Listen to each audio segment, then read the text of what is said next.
Se você perceber, em Atos capítulo 16, começou-se com 2 pessoas a segunda viagem missionária. Só que já nos versículos iniciais não são apenas 2, agora são 3. Porque Timóteo passou a fazer parte dessa missão. Timóteo era um jovem que havia se convertido muito provavelmente na primeira viagem missionária, quando Paulo passou pregando junto com Barnabé na região de Derbe e Listra.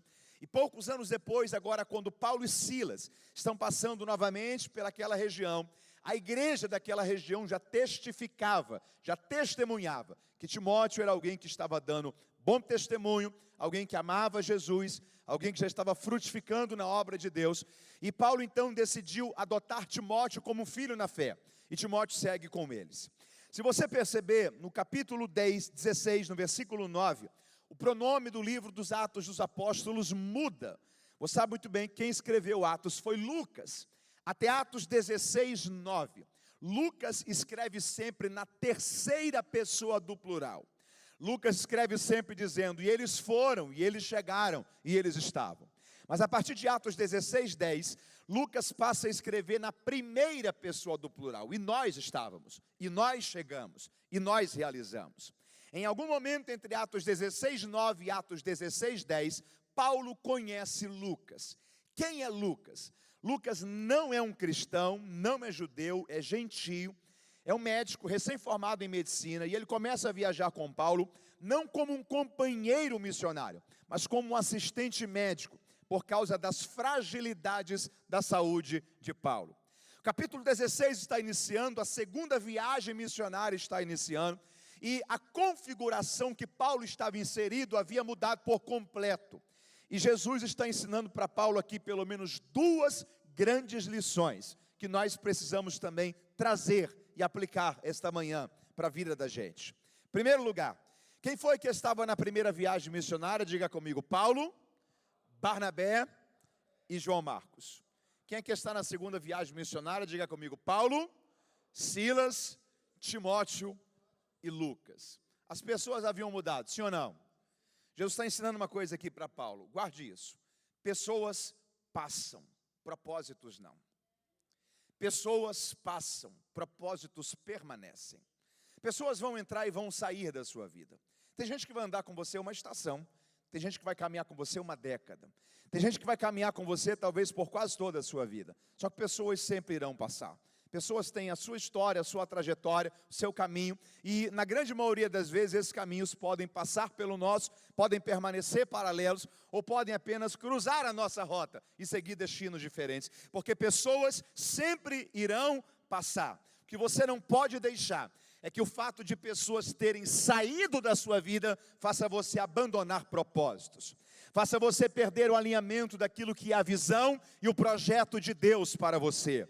Barnabé havia passado, João Marcos também, João Marcos volta lá na frente, Lucas havia chegado, Timóteo também, Lucas vai até o final. Deus estava reorganizando os cenários, mas Jesus estava ensinando para Paulo, não é porque pessoas saíram da sua vida que propósitos vão deixar de ser vividos. Eu quero crer esta palavra de Deus sobre a sua vida esta manhã, em nome de Jesus. Pessoas podem até passar, mas o propósito de Deus para a sua vida irá permanecer para a glória de Jesus Cristo sobre a nossa história. Você pode louvar a Ele por isso?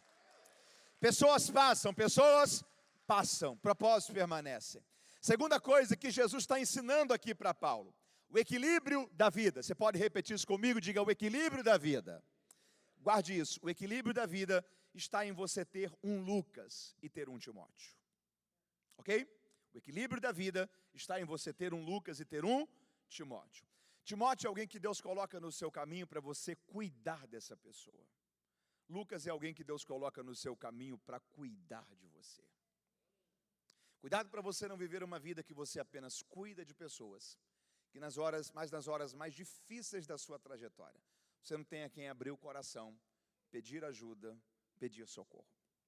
Você lembra o diálogo de Jesus com o paralítico do tanque de Betesda? João capítulo 4. Jesus fez uma pergunta para ele. Você quer ser curado? Você quer ser? João capítulo 5, melhor dizendo. Você quer ser curado? Ele olhou para Jesus e ele falou uma coisa muito curiosa. Imagina o seguinte, imagina que eu olho para você e falo o seguinte, ó, você quer essa água aqui? Você tem 2 respostas para me dar. Primeira, sim. Segunda, não. Concorda comigo? Jesus fez uma pergunta: você quer ser curado? Ele não disse nem sim nem não. O que foi que ele respondeu? Ele falou assim: Senhor, eu não tenho ninguém que quando as águas são agitadas me lançam dentro desse tanque. Jesus não havia perguntado a ele se ele tinha ou não alguém. Ele viu em Jesus a oportunidade de abrir o coração e pedir socorro. Sabe o que ele está dizendo? O que ele está falando é: Senhor, eu estou perto aqui de muita gente, mas eu me sinto só. Porque solidão não é ausência de pessoas, solidão é ausência de intimidade. O pior nível de solidão que existe é o nível de solidão que você está rodeado de muita gente, mas sente que ninguém se importa, convive com a indiferença e percebe que a sua dor não é sentida por ninguém. Jesus está dizendo o seguinte para Paulo: Paulo, eu estou trazendo o equilíbrio da sua vida, porque você precisa ter um Timóteo, você precisa ter alguém que você cuida, você precisa ter alguém que você ajuda, você precisa ter alguém que você inspira, você precisa ter alguém que a sua fé fortalece essa pessoa, você precisa ter alguém que a sua jornada com Deus será uma força de Deus, para essa pessoa também construir a jornada dela. Mas cuidado para você talvez não ter apenas Timóteos, mas não ter pessoas como Lucas. Eu estou crendo esta palavra de Deus também sobre a sua vida esta manhã. Deus vai te ajudar a cuidar de pessoas, mas Deus também vai ajudar pessoas a chegarem até você, para cuidarem de você, para inspirarem você, para ser bênção de Deus para a sua vida. Você vai caminhar em equilíbrio, com saúde em todas as áreas da sua vida, para a glória de Deus. Você entende isso? O Senhor está reorganizando os cenários. O Senhor está dizendo o seguinte: Paulo, eu estou trazendo para você gente para você cuidar, mas eu estou trazendo para você também gente que irá cuidar de você. O Senhor está estabilizando os cenários. Paulo quer ir para uma região da Ásia, a Bíblia diz que Deus lhe diz não. Curioso isso daqui, né? Paulo está querendo ir pregar num local e ele está sendo impedido pelo Espírito de Deus de fazer isso. Aí ele quer ir pregar numa outra região, mais uma vez o Senhor lhe diz não, o Senhor não o permite. Ele chega a Troade e ele tem uma visão à noite. Ele vê um homem dizendo assim: ó, passe a Macedônia e ajuda-nos. E ele entende que aquela era a direção de Deus para o local onde ele deveria pregar. Tem uma coisa muito curiosa aqui. Essa aqui é a primeira vez que o Evangelho será pregado em todo o continente europeu na história. Curioso isso, né? Paulo estava querendo ir para a Ásia, porque se você pega o cenário geopolítico do mundo até então, quais haviam sido as grandes forças e os grandes impérios do mundo? Egito, norte da África, Síria, Assíria, Babilônia, persas, medo-persas, Oriente Médio e Ásia. A história do mundo ainda estava começando a se inclinar para a Europa. Você já havia tido o Império Grego e agora o Império Romano. Só que eram partes do mundo geograficamente mais conectadas à Ásia do que ao restante do continente europeu, embora geograficamente hoje é continente europeu. Naquela época não era. Era o único império, o Império Romano. Haviam províncias. Para você ter uma noção, o norte da África eram províncias, Israel era uma província. Aquilo que nós temos hoje como Reino Unido, Inglaterra, Irlanda, País de Gales, Escócia era uma província, a província britânica. A França era a província da Gália, a Alemanha era a província germânica.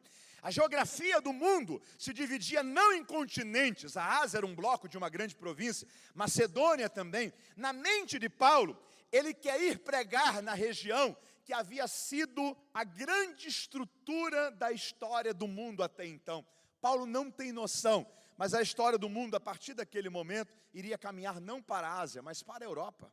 Você tem depois queda do Império Ocidental, queda do Império Oriental, você tem Idade Média, Renascença, grandes navegações, burguesia, tudo isso se dá na Europa, não mais na Ásia. Paulo quer ir pregar na Ásia, quer ir levar o Evangelho para aquela região. É como se Jesus estivesse falando: não, Paulo, a história vai seguir daqui para frente, é nessa direção. Então vá primeiro, siga para lá, e já leve o Evangelho, já vá plantando a semente do Evangelho. Deixa eu profetizar uma palavra de Deus sobre a sua vida essa manhã a partir disso. Você não precisa conhecer tudo sobre o seu amanhã, você só precisa confiar em quem está conduzindo você até lá, porque Deus já conhece o futuro, Deus já conhece as próximas estações. Nós nunca teremos todas as respostas, mas se você estiver alinhado com o propósito de Deus, Deus vai conduzir você dentro do plano dele para a história da sua vida. Você pode celebrar a ele por isso? O Senhor está guiando Paulo, o Senhor está dizendo: Paulo, é nessa direção que você precisa seguir. Paulo chega a Macedônia. A primeira cidade que Paulo chega é a cidade de Filipos. A Bíblia diz que havia uma mulher em Filipos, que ela era uma mulher que era oprimida, dominada por espíritos malignos da área da adivinhação. E todas as vezes que Paulo e Silas passavam por ela, essa mulher dizia: vocês estão vendo esses aí são homens de Deus. Deem credibilidade ao que eles estão pregando. Se fosse qualquer outro, talvez o Paulo ia se sentir muito orgulhoso. Ia dizer: estão vendo? Até os demônios sabem quem eu sou, até os ímpios respeitam a autoridade que eu carrego. Só que Paulo tinha um dom espiritual que talvez seja o dom mais necessário para o nosso tempo, que é o dom de discernimento de espíritos. Porque apenas com discernimento espiritual nós vamos conseguir entender o que vem de Deus, o que vem das nossas emoções e o que não tem nada a ver com Deus para a nossa vida. Paulo sabia que ali eram os demônios tentando distraí-lo acerca do verdadeiro alvo que ele tinha que enfrentar. No outro dia a mulher mais uma vez disse: esses aí são homens de Deus, deem crédito ao que eles estão pregando. Paulo chega até ela e a Bíblia diz que Paulo repreendeu os demônios daquela mulher. Paulo expulsou os demônios daquela mulher. E para a glória de Deus, a Bíblia diz que no mesmo instante, aquela mulher ficou completamente liberta. O problema é só um: as adivinhações não eram de graça, eram pagas. E o dinheiro também não ia para a mulher. Ia para aquilo que a Bíblia chama dos senhores dessa mulher. Essa mulher era escrava duas vezes. Primeiro por demônios, depois por pessoas que sobreviviam com a sua opressão. O texto diz: vendo a esperança dos senhores dessa mulher, vendo a esperança dos senhores dessa mulher, que o fruto do lucro deles havia se perdido, pegaram a Paulo e Silas. E a Bíblia diz que, em primeiro lugar, prenderam Paulo e Silas. Antes haviam açoitado eles na praça pública e prenderam Paulo e Silas no cárcere interior, no local mais seguro da prisão de Filipos, sem que eles houvessem cometido crime algum. Você está comigo aí? Diga amém. Deixa eu fazer uma pergunta a você. Paulo cometeu alguma irregularidade para estar preso? Depredou o patrimônio público? Infligiu a lei civil da cidade de Filipos? Paulo foi preso por causa do quê? Tudo que ele havia feito foi expulsar os demônios de uma mulher. Deixa eu dizer uma coisa para você, guarde isso. O mundo espiritual, ele é invisível, mas é real. Você pode repetir isso comigo? Diga: o mundo espiritual é invisível, mas é real. Deixa eu te dar um exemplo disso. Construir algo que eu construa um paralelo para esse entendimento. Nós estamos aqui numa região costeira, ok? Por certo, a fauna marítima do mar daqui da Flórida deve ser fantástica. Deve haver uma quantidade riquíssima de tartarugas, de peixes. Se um dia algum de vocês já mergulhou na parte aqui da Flórida do mar, há uma coisa muito curiosa. Quando você vai no fundo do mar, você percebe que os peixes possuem casas. Os peixes eles têm tocas, eles moram lá dentro. A gente pensa que eles ficam nadando 24 horas por dia, eles dormem. Você tem partes do mar que uma espécie de peixe não entra, porque apenas outra espécie vive ali. Você tem níveis de profundidade do mar que algumas espécies não vivem lá, vivem em partes mais superficiais. O mundo marítimo, ele é um mundo organizado. O mundo marítimo é um mundo... Quando você está aqui na praia olhando para o mar, você consegue perceber que lá dentro possui essa organização? Não. Você só consegue perceber se você acessa esse mundo. Ok? Do mesmo modo que do mundo terrestre, a gente só consegue perceber como funciona o mundo marítimo quando a gente acessa esse mundo. Do mundo físico, a gente também só consegue perceber como funciona o mundo espiritual quando nós acessamos esse mundo. O mundo espiritual, ele é um mundo organizado, ele respeita hierarquias. Quer ver uma coisa? Já viu que você não tem expulsão de demônios no Antigo Testamento? O máximo que você tem é Davi dedilhando a sua harpa. E a Bíblia diz que enquanto ele dedilhava a sua harpa, os demônios de Saul faziam o quê? Se ausentavam. E quando Davi saía, o que os demônios faziam? Voltavam, eles não eram expulsos. Demônios só passaram a ser expulsos depois que Jesus trouxe o reino de Deus. Porque quando um demônio é expulso, é literalmente uma troca de comando, é uma troca de governo. É o reino das trevas caindo, é o reino de Deus sendo estabelecido. É o reino das trevas caindo, é o reino de Deus chegando. Porque o mundo espiritual, ele é um mundo organizado. Ele é invisível, mas é real. Hoje nós não percebemos, a gente não conseguiu enxergar, mas já existiram livramentos de Deus sobre a nossa vida. Os próximos meses, a próxima semana, os próximos anos, haverão grandes livramentos de Deus sobre a nossa vida, sobre a nossa casa, sobre a nossa família. Porque a todo tempo, Deus está trabalhando em favor do seu povo. Quem pode celebrar a Ele por isso nesta manhã?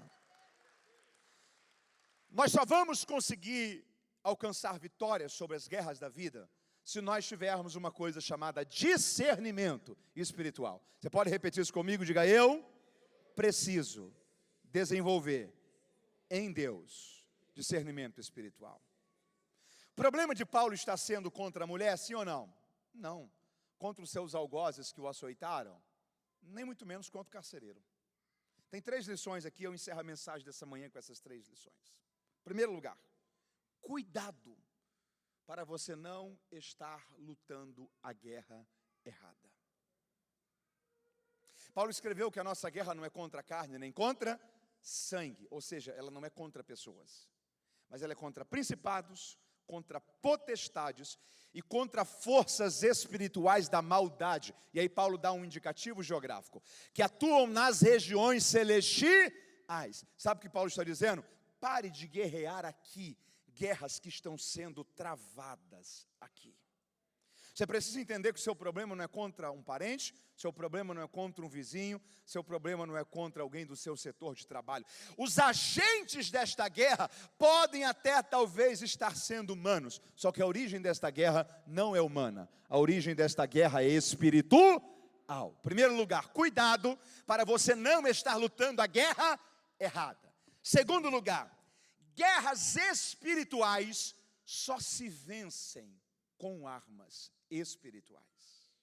Guerras espirituais só se vencem com armas espirituais. Paulo escreveu que as armas da nossa milícia, do nosso arsenal, elas não são carnais, elas são espirituais e poderosas em Deus para a destruição de fortalezas. Aos Efésios, Paulo escreveu: revesti-vos de todas as armaduras de Deus. Você pode repetir isso comigo? Diga: revesti-vos de todas as armaduras de Deus.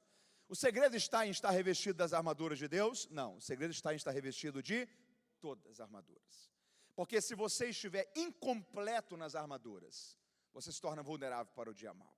Quais são essas armaduras? Paulo vai alegorizar e ele vai dizer que existe parte dessas armaduras, por exemplo, que é como sandálias para a propagação do Evangelho da paz. O que ele está dizendo em outras palavras é o seguinte: há uma conexão de sandálias com o Evangelho, porque sandálias você utiliza para se movimentar, e o Evangelho também funciona quando você se movimenta. Ao ponto que você vai, o Evangelho alcança novas pessoas. Paulo diz que há um capacete, que ele chama do capacete da salvação. Deixa eu fazer uma pergunta a você, a resposta é óbvia, mas por favor, por educação, me responda. Onde é que você coloca o capacete?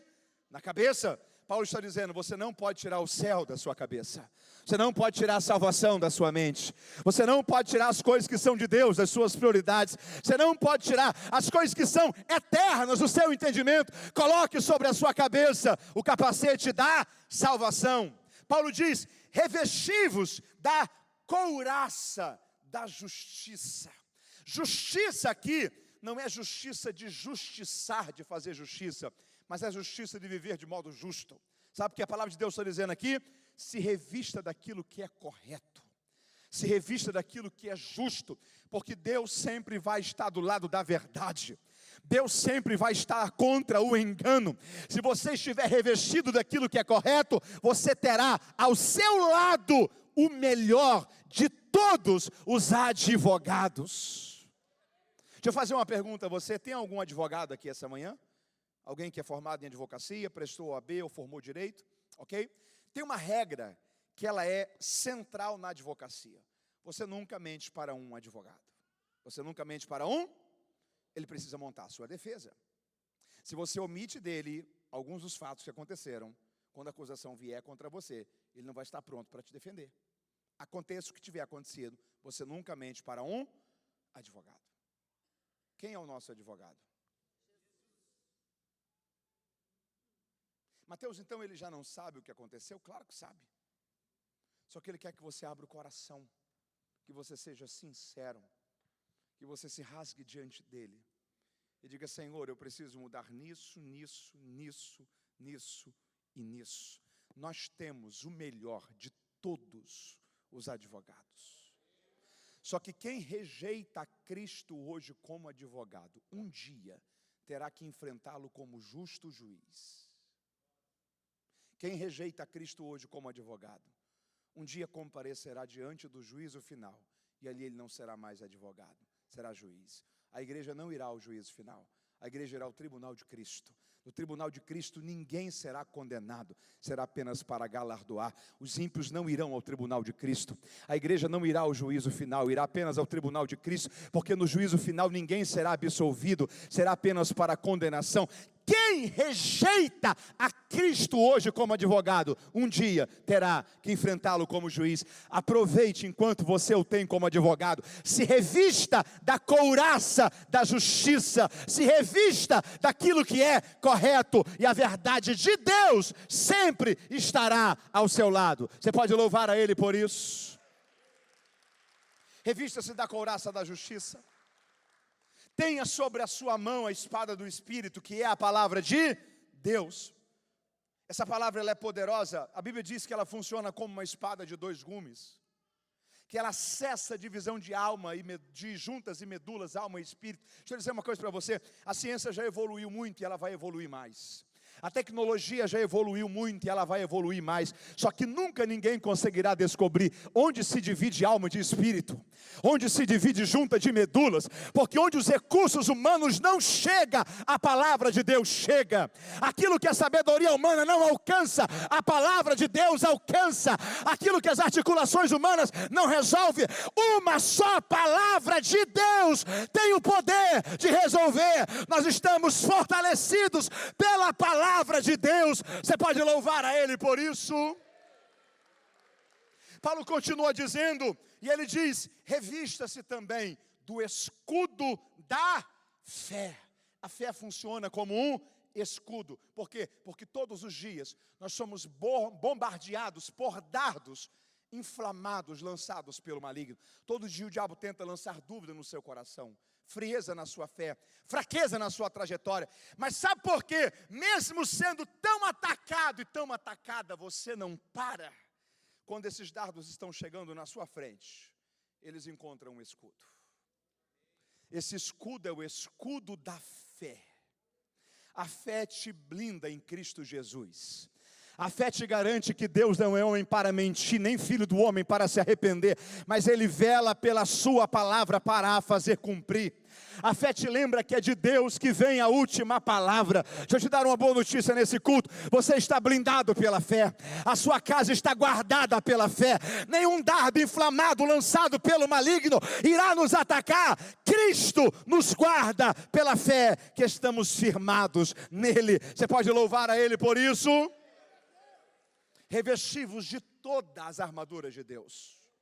Porque guerras espirituais só se vencem com armas espirituais. É por causa disso que a Bíblia diz que perto da meia-noite, Paulo e Silas começaram a usar 2 armas espirituais. Oração e canção. Oração e adoração. Perto da meia-noite, Paulo e Silas oravam e cantavam. Oravam e cantavam. E enquanto eles oravam e cantavam, Deus enviou um terremoto sobre a prisão de Filipos. Abriu todas as portas, quebrou todas as cadeias, e eles foram colocados em liberdade para a glória de Deus. Você lembra o que são terremotos? Terremotos são choques entre placas tectônicas, são abalos sísmicos. Há algumas regiões do mundo que estão em falhas de placas tectônicas. O Japão, por exemplo, está. Aquela região de Indonésia, Tailândia também. Há uma falha de St. Andrews aqui na Califórnia. Há algumas regiões do mundo que elas possuem atritos, falhas na sua estrutura de placas. A Macedônia não está em uma divisa de uma placa tectônica. Esse terremoto aqui não se explica por meios geológicos. Isso aqui não é consequência natural. Isso aqui é consequência de quem entendeu a guerra certa e usou as armas certas. Você não tem o texto dizendo que é um terremoto sobre a cidade, é um terremoto sobre a prisão da cidade. O abalo certamente foi sentido ao entorno, o epicentro é a prisão. O que eu estou dizendo para você é que Deus não erra endereços. O que eu estou dizendo para você é que Deus sabe onde agir. O que eu estou dizendo para você é que o entendimento da guerra certa com as armas certas trará uma ação certeira de Deus, onde o problema de fato está acontecendo, e haverá um sinal de Deus quando você parar de lutar a guerra errada e começar a enfrentá-la com as armas espirituais. Você está entendendo isso? Paulo e Silas agora estão soltos, eles não estão mais presos. Só que o carcereiro olha para eles e tem o sentimento de todos vão sair. Isso será cobrado de mim. E ele está puxando a sua espada porque ele quer tirar a sua própria vida. Mas a Bíblia diz que Paulo olha para ele e fala assim: não te faça mal nenhum, porque todos nós estamos aqui. Primeiro entendimento, cuidado para você não lutar a guerra errada. Segundo entendimento, guerras espirituais só se vencem com armas espirituais. Terceiro entendimento. Deixa eu fazer uma pergunta aqui a você. Foi fácil para Paulo e Silas ter sido presos, sim ou não? Não. Ele queria ir pregar naquela região? Ele queria ir para onde? Para a Ásia. Deus disse o que para ele? Não. Aí ele quis ir para Bitínia. Deus disse o que para ele? Não. Aí Deus fala para ele: você tem que ir para Macedônia. Ele obedece. Aí no lugar da obediência, ele é preso? Ele apanha em praça pública?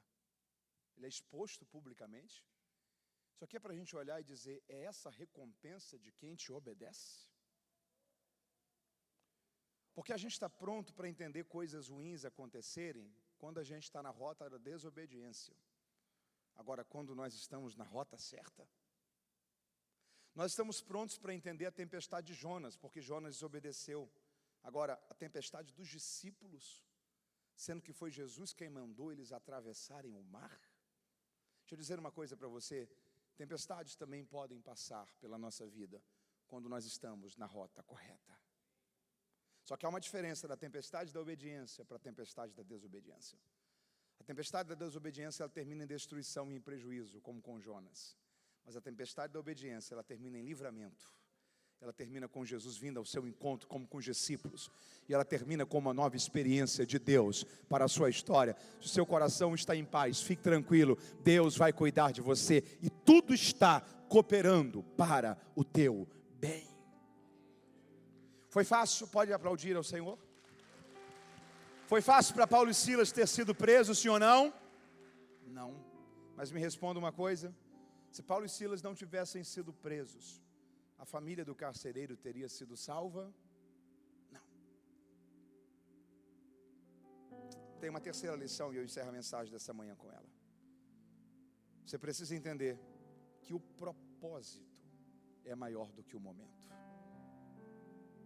Porque momentos também passam, mas propósitos permanecem.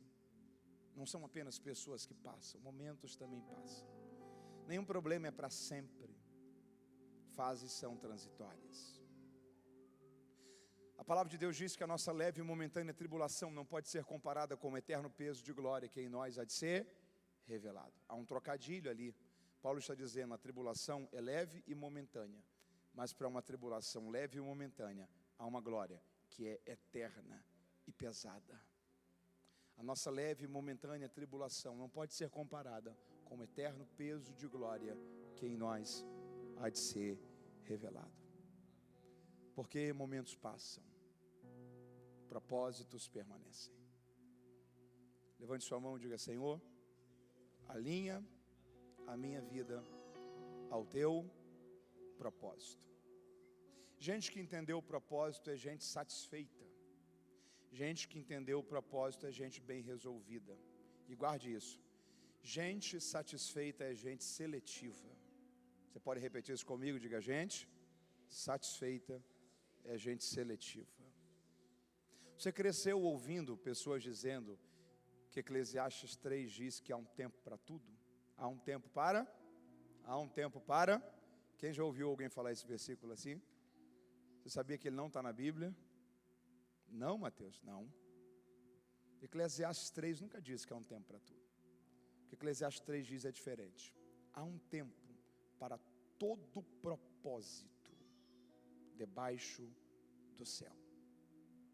A vida passa muito rápido e não vai dar tempo para tudo. A loucura da vida vai ser tentando fazer tudo, você negligenciar o que é propósito. A loucura da vida vai ser tentando fazer tudo, você abandonar o que de fato fará falta, se não estiver bem. O principal cuidado que você terá que ter na vida, ou entre os principais, é não deixar que aquilo que é urgente te roube daquilo que é importante. Você pode repetir isso comigo? Diga: aquilo que é urgente não pode me roubar daquilo que é importante. Algum tempo atrás eu li um livro, estou fechando o entendimento aqui da mensagem para encerrar e orarmos. Há um tempo atrás eu li um livro de um CEO norte-americano, de uma grande companhia aqui, e ele já estava com mais de 80 anos, é como se ele tivesse escrito o próprio Eclesiastes. Ele estava falando sobre as experiências da vida, as lições que ele gostaria de ter aprendido antes, como se ele estivesse compartilhando conselhos, percepções da vida empreendedora que ele construiu ao longo de décadas. Ele falou sobre a experiência de um mês, durante toda a sua trajetória empresarial, que ele decidiu que ele não iria abrir a sua caixa de e-mails, delegou pessoas para fazer isso, mas ele iria dedicar aqueles 30 dias para cuidar apenas da sua saúde física, da sua saúde emocional, ter tempo de qualidade com a sua família, tempo com Deus, viver para aquilo que ele sentia que estava um pouco escanteado, no que diz respeito às prioridades da sua vida. E 30 dias depois, quando ele retornou, ele teve a curiosidade de abrir a caixa de e-mails para ver o que ele havia deixado de acompanhar ali, que outras pessoas haviam acompanhado para ele. E ele chegou a uma conclusão curiosa. Mais de 90% dos problemas que estavam ali eram problemas que ou se resolveriam por si só, ou problemas que não precisariam da interferência dele, ou problemas que, caso fossem ou não resolvidos, não fariam falta alguma. E ele chegou a uma conclusão: se ele tivesse não priorizado o que de fato era importante, aquelas urgências teriam roubado ele do que era importante. A vida está cheia de urgências. Poucas coisas são importantes. A palavra importante vem da ideia de importar. O comércio, por exemplo, é feito de duas linguagens: importação e exportação. Exportação é quando você tem um produto do lado de dentro e precisa enviá-lo para fora. Importação é quando o produto está do lado de fora e você precisa trazê-lo para dentro. Porque importante é aquilo que precisa estar perto. Importante é aquilo que não pode ser negligenciado. Importante é aquilo que fará falta se eu não cuidar. As urgências são o tudo. A gente não vai conseguir fazer tudo. E a loucura da vida vai ser tentar fazer tudo e se perder no que era para ter sido importante, que era propósito.